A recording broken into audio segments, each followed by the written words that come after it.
Hi and hello, welcome.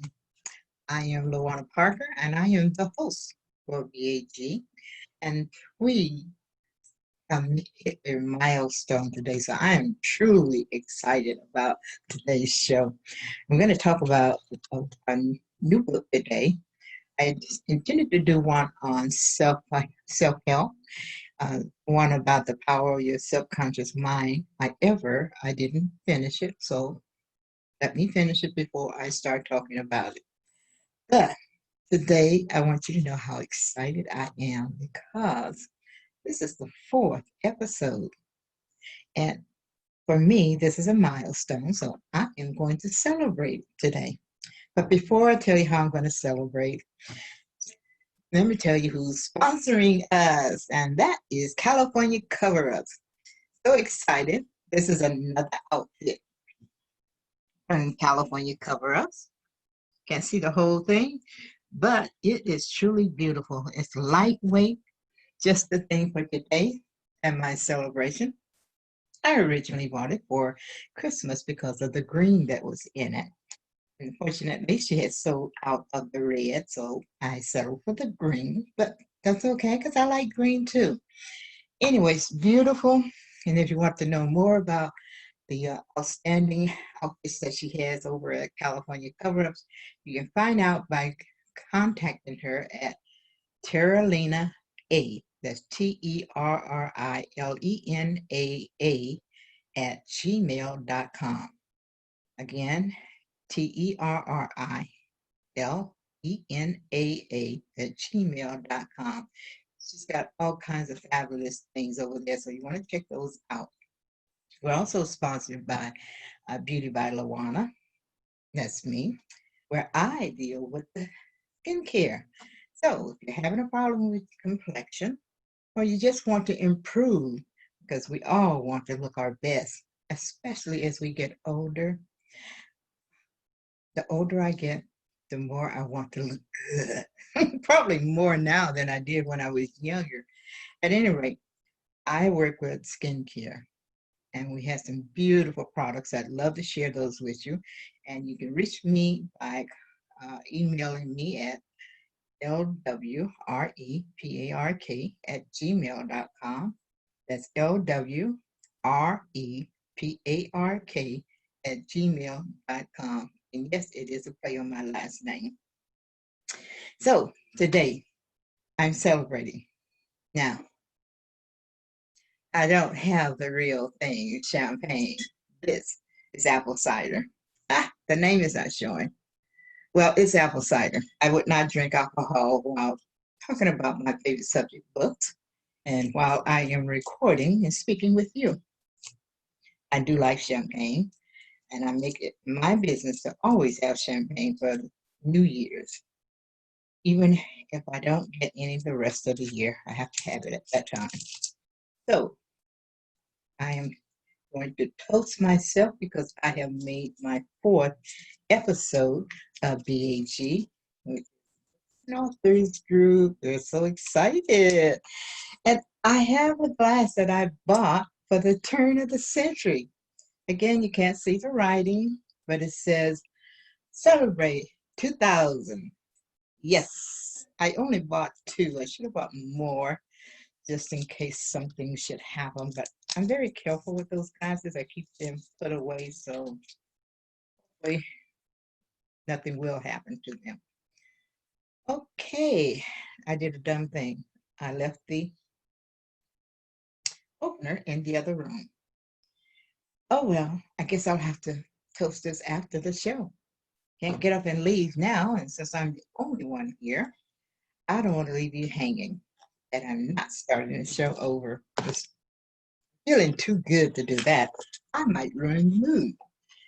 However, I am real excited about today. So today I am going to talk about a different book. In fact, this book was published in 2015, and it was the second time that I was in a book. There's actually 21 authors in this book, and it's called Igniting the Vision, 21 Stories of powerful, overcoming, transforming, and triumphant women. This book was published by Shea Shasinga, and I was really thrilled to be in it. However, we're not going to talk about me today. I'm just going to read some of the chapters in this book to you. I'll select two or three authors and just read maybe the first chapter, depending on how long they are, and or maybe just two or three paragraphs from several authors to kind of stoke your curiosity about the book. I remember how excited we all were when this book came out, and we couldn't wait to get our hands on our copies of it. And they had the book launch. Oh my gosh, it was just beautiful. All these people who came out to see us, and each one of us got the opportunity to go up front on stage to share a little bit about the book our portion of the book that we wrote and why we wrote it. Each person had a specific reason, but there are some remarkable stories in this book. And if you have not gotten a copy of it yet, please email me again, lwrepark@gmail.com. I'll be happy to check on that for you. I'm not sure if the book is still in print, but I can contact Shea and find out if it is, and if it is, you should get a copy of it. And if it's not in print, maybe some of the authors still have a copy or two that they don't mind selling. Sold all of mine except for two, and I'm holding on to those two, not letting them go. So I can't help you. My thing is that you really miss it if you don't have a copy of it.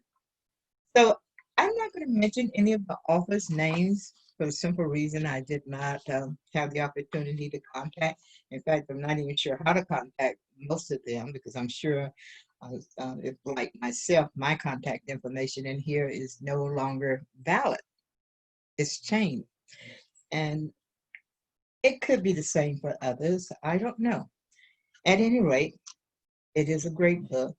Some of these ladies went through some horrific things, but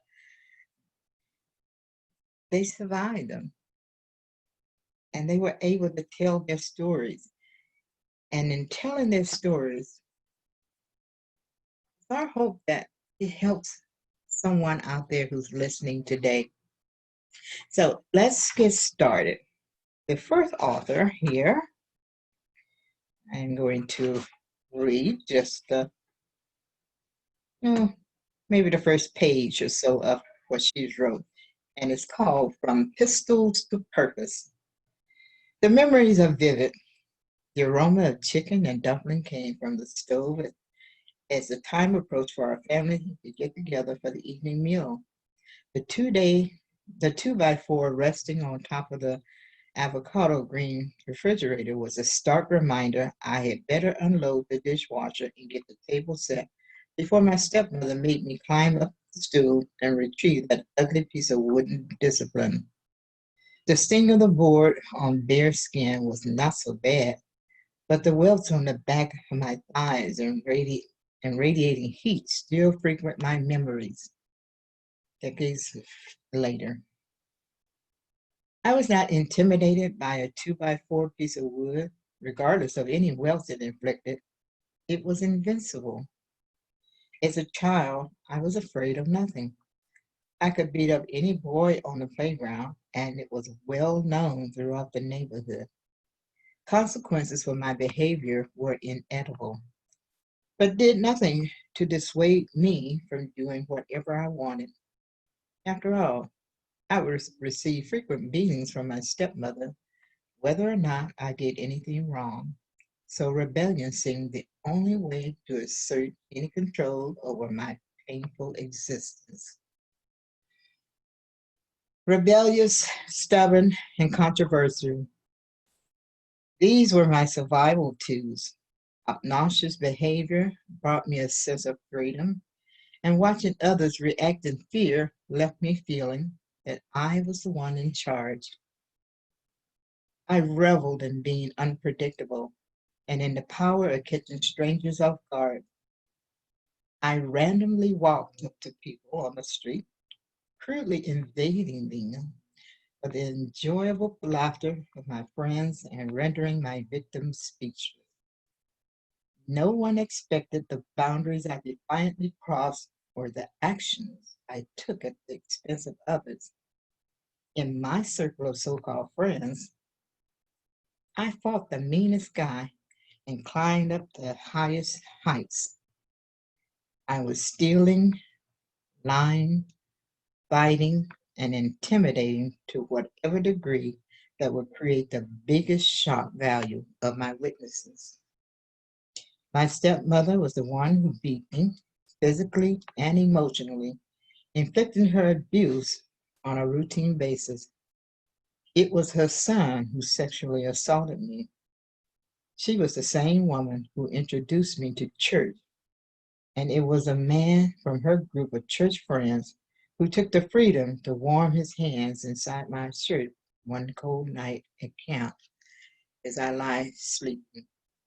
As hard as it was for me to say, my stepmother introduced me to Jesus. Hmm, what a rough beginning for a child. Wow. Well, to find out the rest and how it ends, you're going to have to buy this book. You know, I think of the times when I was growing up as a kid, and I remember asking my mom one time why she didn't get married again. I, I don't know if I've mentioned it before, but my mother had 7 girls and 1 boy. And she said, as long as we were at home, she would not remarry because she had heard too many stories of what stepfathers do to their stepdaughters. So she wouldn't put a man over us for that reason. I'm so thankful for that because I've heard so many horror stories about what happens to young girls when stepfathers or boyfriends are introduced. In fact, my mother did have a couple of boyfriends who attempted to talk to me, but I don't know. No one had told me, but I just knew those things were wrong, and I didn't go for it. I think I was about 15 when the first time one of her boyfriends tried to talk to me. And I let him know quickly that if he said anything to me again, I would let my mother know. My mother's from the South. And in those days, I don't know about today, but in those days, men didn't mess with women from the South because they especially if they were from Louisiana, they believed they had voodoo that they could use and harm them. So he never bothered me again. I'm thankful for that. But when I was an adult, I was 18, 19 years old when she had a different boyfriend at that time. And he tried talking to me uh, and telling me what he could do and whatnot. And we had grown up, or at least I had a set of values that I strongly believed in then and I still believe in today. And that's that you don't mess with your sisters or your moms or your friends, men. They're off limits. Whether they're their boyfriend, married to them, or whatever, they're off limits. And so I just let her know I didn't play those type of games. He tried talking a couple other times, but he finally got the message, and I had no more problems with him. It's kind of sad what how men uh, would act. Some people will say, "Well, that's just the way a man is." Terrible excuse. Mm. At any rate, I thank the Lord that I didn't experience what I have heard of women, young girls are having to experience horrible situations. And it's when I hear stories like that that I'm truly thankful for the Lord for being there and watching over me, or having his angels watch over me, whatever the case was, because it could have been a different story. Okay, well, this next author, I want to share a little bit about her story in the book. This one is, I chose this one because she came here from another country. And I can only imagine what it must have been like to come here speaking one language and then having to learn another language. She begins it with a quote. But before I read the quote, the title of her story is called Broken to Brilliance: Lessons for Overcoming Life's Hardest Challenges and Achieving Greatness. And she's done that today. I'm happy to say I know this particular person, and I've seen how she has grown over the since we appeared in this book. So I'm happy for her and excited that she's made these changes in her life. So the quote that she begins with: "Life lessons are not journeys traveled in straight lines, but a crossroads formed years and miles apart." And this is by Gina Greenlee. Her story starts: "His grace has infused my every waking moment, even in my unknowing. Now in my knowing, I rise, stand on my story, and write for his glory. My journey to writing this chapter is one of exhilaration. I invite you to open your heart to join me to stroll down the memory lane of my journey within, encouraged to weather the storms of my humble beginnings in America. Coming to America, I was looking forward to the best that life had to offer, only to have my dreams shattered and almost taken away by a false sense of reality. I was looking forward to the best that life had to offer, only to have my dream. I'm sorry, I'm rereading here. Focusing on what matters most, I was determined to achieve success despite all life challenges along the way. Although the size of my scar may differ from yours, the size does not diminish the pain each person with a scar has endured. While my life experiences cannot be summed up in a single chapter, my hope is that learning of them will help others gain the courage to weather their storms and be assured that spring always comes after every winter. I recognize the events that got me to write this chapter have been divinely orchestrated. You know what? Your journey is no different. The universe is nudging you to awaken and listen to the whispers of your heart. If you are anything like me, you have been on a quest to solving the puzzle of your experience. I pray that sharing parts of my life journey will offer you the same life lessons. I was born and raised in Nigeria in an average middle class family. Nigeria is one of the 16 countries in West Africa, about twice the size of the state of California. I arrived in this world as the first child of two loving and caring parents. I was showered with unconditional love, tempered with discipline. Fast forward to my life after college, I worked as an educator in a primary school. Life was good. I had my friends, family, and extended families. The idea of getting married was alluring and expected by society. Most parents look forward to their children getting married, and my parents were no exception. When an opportunity presented itself to be married to a man named Jesse, I welcomed the idea. Jesse and I knew each other before he traveled to the United States for further studies. As the time drew close to join Jesse in America, I was torn between leaving behind the only life I knew and exploring this new phase life called marriage. Choosing the latter was bittersweet. There I was waiting to board my flight, apprehensive, but also excited. It was the first time I would be traveling out of the country. Once the aircraft door closed and the gate was locked, tears rolled down my cheeks. I was not sure when I would see my family again. I was on my way to California to begin a new life as a wife. After about a 16-hour nonstop flight, I arrived in the United States of America. I was greeted by fall weather.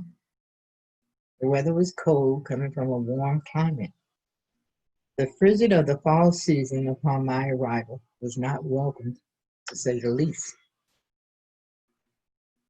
Jesse picked me up from the airport and we went to his apartment. In the weeks to follow, I observed he never introduced me to his friends with any title except as a visitor. At first, I didn't think anything was wrong with his actions. Then, about 4 months after my arrival, Jesse announced that he would like me to visit Nigeria.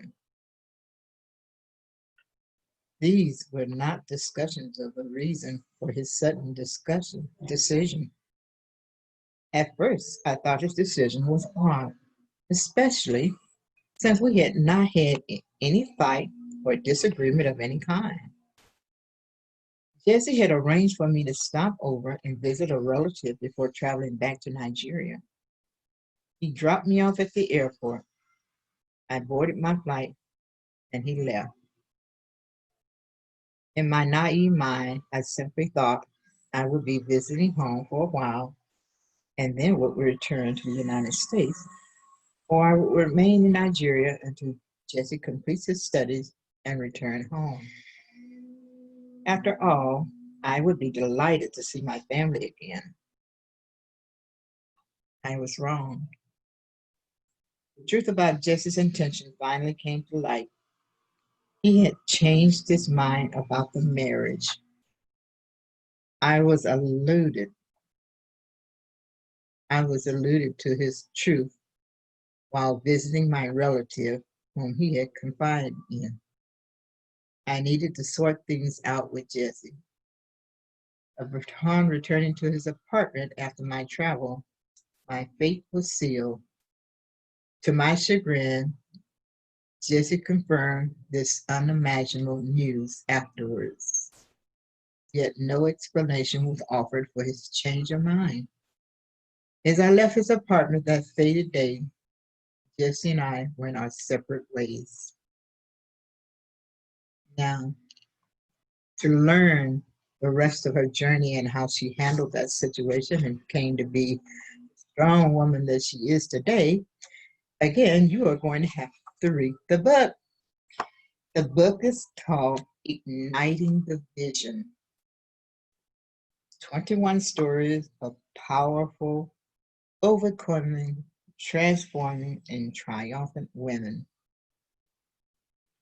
Contact me at lwrepark@gmail.com if you would like to get a copy of this book.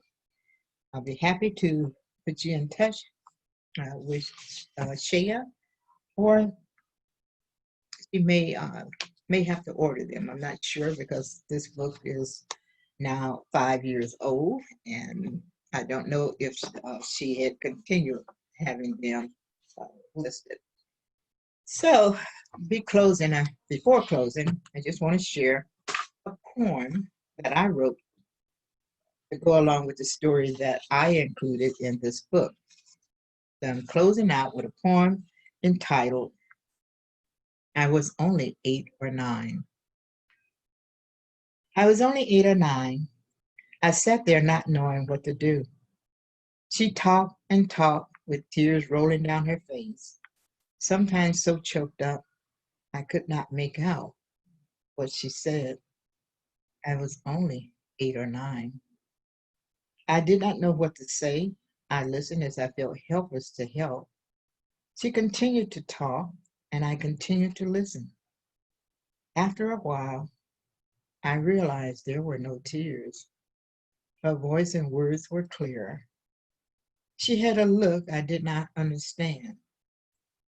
I, I was only 8 or 9. It would be years later when I understood that look. She had come to a decision within herself. With quiet determination, her decision made. I was only 8 or 9. I didn't understand. The man we called dad, and she called husband, had chosen to leave us, to be father and husband to another family. I was only 8 or 9. I believe I said or did something wrong, or maybe I was not pretty enough, and caused my father to leave. After all, I had asked God for an older brother.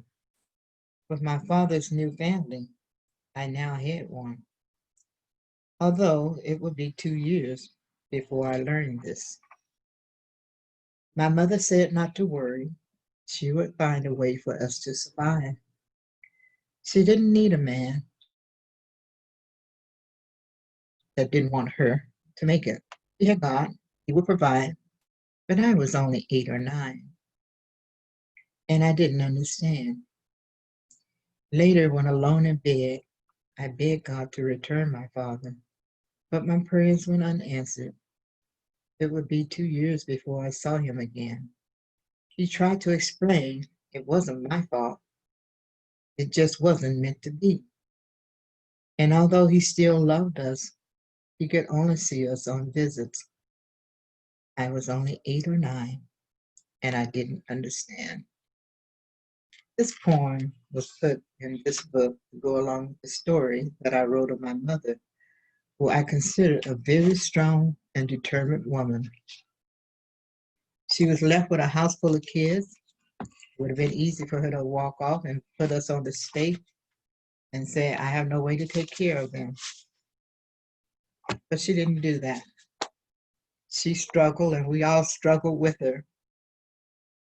But when I think back on those memories, while at the time they seemed hard and it seemed that we were without things that others had, now I can look back and they seem like they were great. And I wouldn't change them for nothing in the world, because those struggles, the things we went through, are the very things that helped me to become the woman I am today. Now, I had my problems, not being the pretty one in the family, and having, if you haven't noticed, the left side of my face is weaker than the right. That's because I had Bell palsy on the side of my face as a baby. So this side is bigger, my mouth is twisted, this eye is weak, it closes, it waters. And as a child, I was very self conscious about it. Growing up, I really had very low self esteem. And I can't really say it was because of what anybody else did or said to me, although kids did tease me about that. But even though they teased, I don't really think they did it in a mean, bullying way when I think about it now. Back then, I kind of thought, well, it hurt. That's to me, it's perfectly truthful. Um, but I'm glad of some of the things that I went through because it helped to make me who I am today. I still work with problems on the self-esteem part. And that comes and goes, as I'm sure it does with most people. And some it may take longer than others, but it is something that we can work on and improve. At any rate, being able to write this story was great for me. It was the second time I wrote something that got published, and I'm real excited about that. The first time was a short story I wrote, and it was published in a book in which I won the contest. So I was one of 10 people who were chosen to be published. And yes, I am talking a little about me. That's because I want people to get a chance to know who I am. I don't do a lot of talking, so not many people know or understand me. And I hope over the coming weeks and months that will change. That book was published in Australia, so I get to say I'm an award-winning international author.